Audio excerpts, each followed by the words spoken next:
Want to know how to access Kimi Code in Kimi.com? Well, no worries. In this video, I'm going to show you an easy step-by-step guide on how you can do it. It's super simple and under a minute, so let's get straight to it.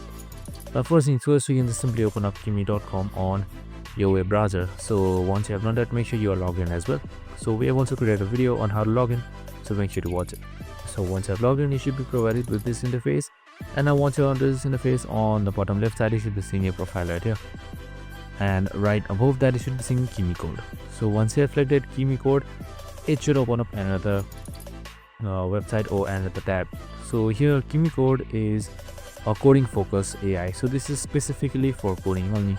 So for this, unfortunately, you need a subscription as well.